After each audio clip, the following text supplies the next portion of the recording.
guys, I am Dani and welcome back here to Summer Skye Gardens.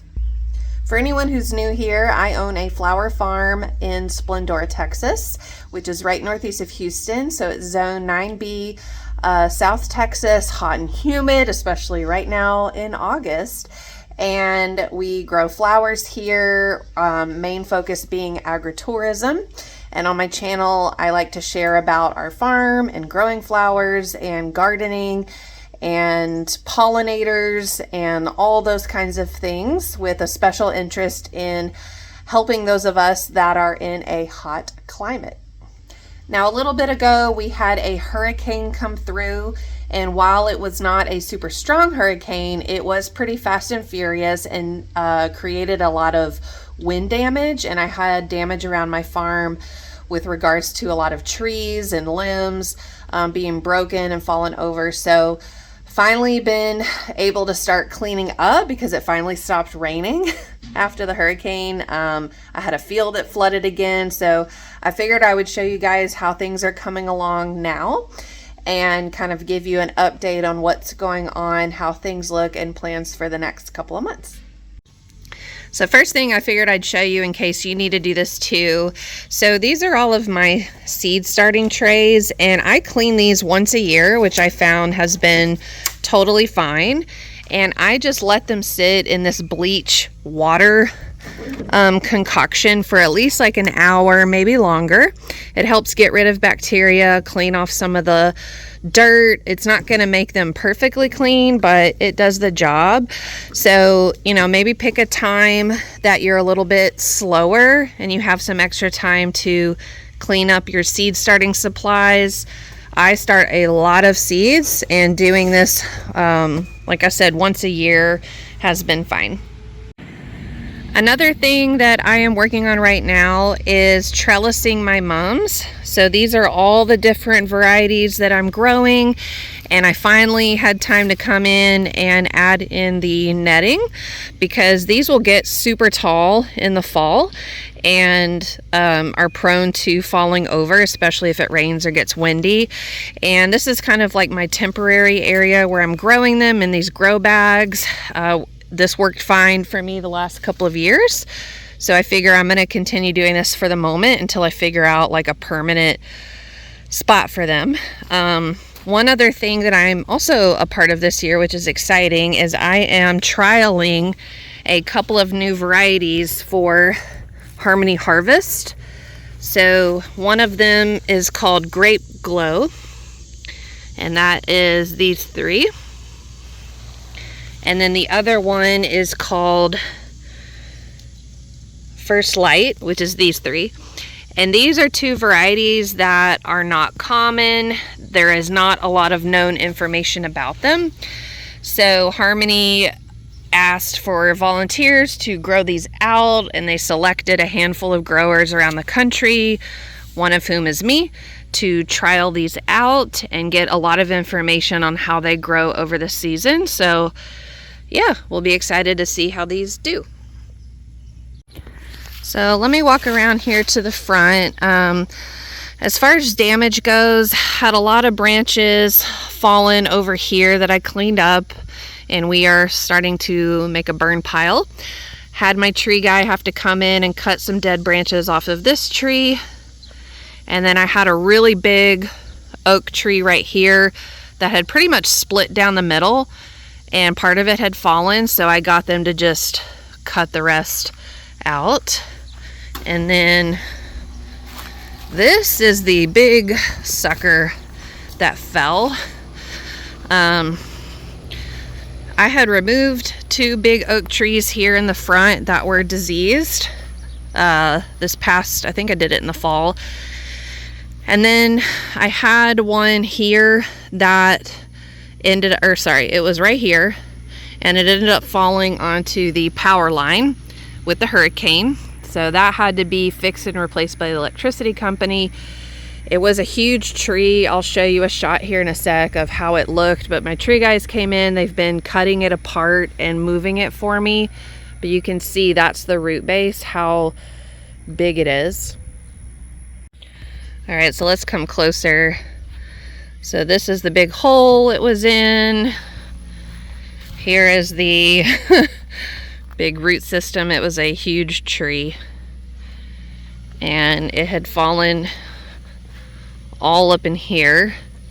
This whole area had flooded. The water is starting to go back down, so I can start coming in and moving some of this fabric and everything out, because this field is just going to be vacant for the moment because it keeps flooding. And then you can see there in the distance we're starting our burn pile, and there's my stepdad helping out with that today.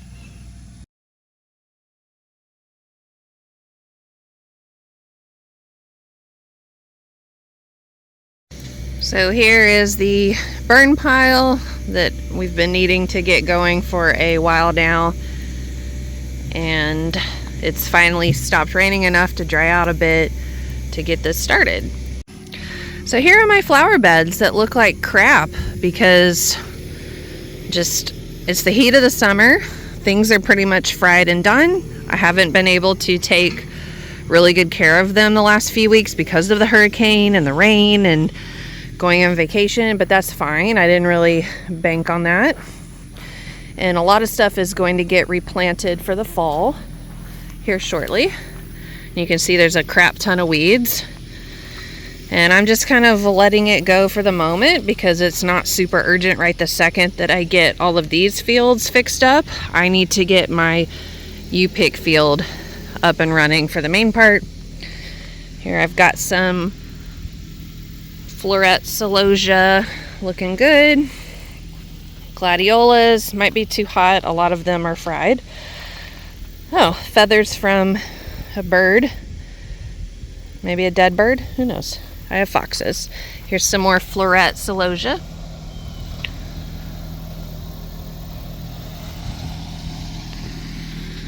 Here's some of the older celosia.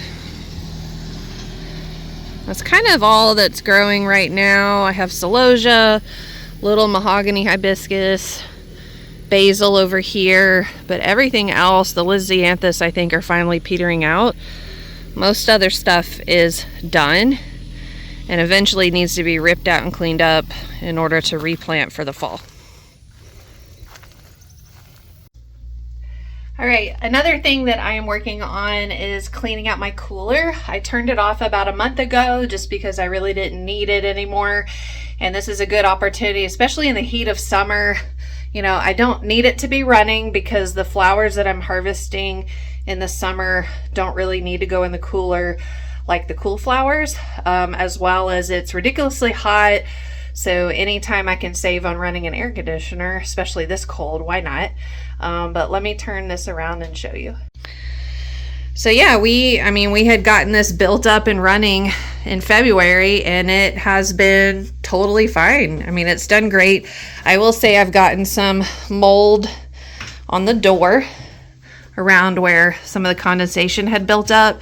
So I'm going to come in and clean it and spray it. And then of course the inside is kind of yucky, so I need to get this nice and cleaned up. But overall, I mean, it's still been working great in here, and probably get it back up and running sometime in the next month or two. Now over here is what I call my bulb perennial area. It is a horrible weedy mess. Most of the stuff has died back. So I am pulling up the irrigation and the fabric, and I'm going to mow this down before it comes time for fall planting, which will be sometime in October and definitely by November. And then you can see back there are our bees that my stepdad has been keeping. They are doing wonderful. They have a ton of honey in the hives, which my stepdad will probably start harvesting next week, and we will have locally grown honey, which is exciting. All right, last thing that I'll show you guys back here behind me is my new U-pick field. And I'm thinking what I'm gonna do for the fall, just to keep it simple and get it up and running as fast as possible, is probably just do sunflowers. But I'm going to have a ton of sunflowers in all different colors and varieties, so I think it'll be really fun for people. There's really no U-picks close to where I am, and the ones that are, you know, within a reasonable distance. They do some sunflowers, but they're all pretty basic. So I want to offer people like different colors and shapes that they've never seen before. So lots of different varieties, but that'll keep it a lot simpler for me with setting up and planting the field and getting it up and running. So I've started putting in the fabric and creating its 50-foot rows lengthwise, and then the beds are 4 feet. The walkways are 3 feet, so the fabric is where people can walk. And then in between, I'm planting like 7 rows using my earthway seeder. So I'm fixing to put in some Pro-Cut Horizon seeds with my seeder, so I'll show you guys how I do that.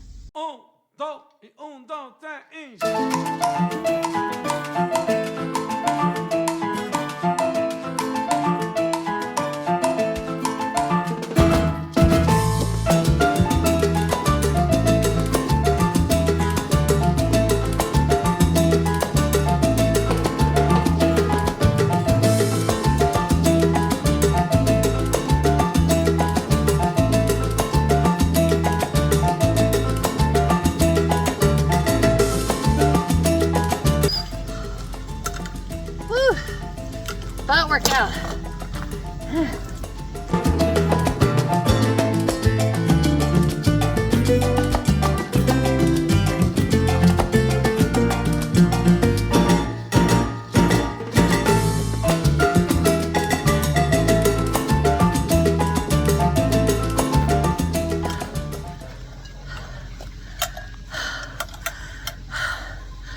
Oh, it's no joke doing this kind of crap in the heat.